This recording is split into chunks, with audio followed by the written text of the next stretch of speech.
গেল ফেব্রুয়ারিতে যুদ্ধ শুরুর পর ইরানকে কোণঠাসা করতে ভূগর্ভস্থ মিসাইল উৎক্ষেপণ কেন্দ্র ও অস্ত্রের ভাণ্ডারকে হামলার লক্ষ্যবস্তুতে পরিণত করে যুক্তরাষ্ট্র ও ইসরায়েল। ধসিয়ে দেয়া হয় এসব ক্ষেপণাস্ত্র উৎক্ষেপণ কেন্দ্রের প্রবেশপথ, করিডোর ও নজরদারি প্রযুক্তি।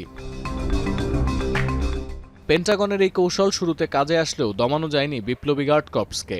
নোভা এলইডি টিভি, ঝকঝকে ছবি, নিখুঁত শব্দ, 5 বছরের ওয়ারেন্টি। নোভা মানি সঠিক মান, নিশ্চিত সেবা।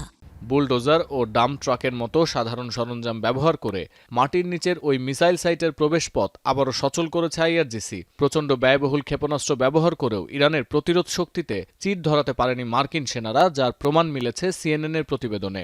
স্যাটেলাইট ছবি বিশ্লেষণ করে দেখানো হয়েছে আবারও পুরোদমে হামলার জন্য প্রস্তুত ভূগর্ভস্থ মিসাইল উৎক্ষেপণ কেন্দ্রগুলো। বিশ্লেষকরা বলছেন, এ থেকে বোঝা যায় মার্কিন বিমান হামলার কৌশলে যথেষ্ট সীমাবদ্ধতা আছে। ভূগর্ভস্থ বাংকারে প্রবেশপথ ধ্বংস করে বিশেষ কোনো লাভই হয়নি যুক্তরাষ্ট্র ইসরায়েলের। কারণ যুদ্ধবিরতি কার্যকরের পরপরই মিসাইল সাইটের আশেপাশের সড়ক মেরামত করেছে ইরান। উৎক্ষেপণ কেন্দ্রের প্রবেশের জন্য রাখা হয়েছে বিকল্প টানেল। সিএনএনের দাবি, তেহরানের কাছে এখনও যে বিপুল পরিমাণ ক্ষেপণাস্ত্রের মজুদ আছে তাতে নতুন করে পুরোদমে সংঘাত শুরু হলেও অস্ত্র সংকটে পড়বে না বিপ্লবী গার্ড কর্পস।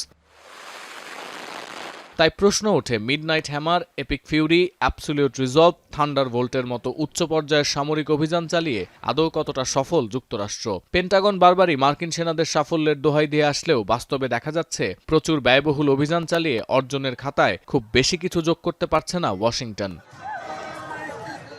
যুদ্ধের খরচ, ইরানের সস্তা ড্রোন, মার্কিন যুদ্ধবিমানের কার্যকারিতা নিয়ে অনেক প্রতিবেদন এসেছে গেল 3 মাসে। কিন্তু যুদ্ধের এই পর্যায়ে এসে দেখা যাচ্ছে অর্থনৈতিক ধাক্কার চেয়েও মার্কিন সামরিক অভিযানের সীমাবদ্ধতা এই সংঘাতে ইরানকে এগিয়ে রাখছে অনেকাংশেই। সতীর্থ কর্মকার, এখন বিশ্ব।